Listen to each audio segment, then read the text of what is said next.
Commentary तू करनी है ना क्योंकि तेनों आती है ना, मैं नहीं आती।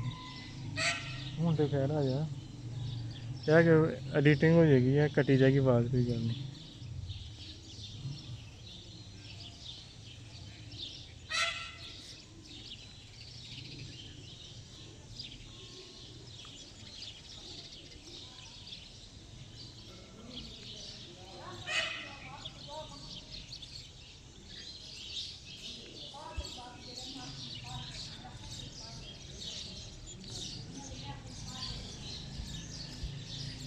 वैसे ना तू अंदर जाएगा थोड़ा दरवाज़ा खुलेगा नहीं, बूढ़ियाँ बैठी हैं अंदर।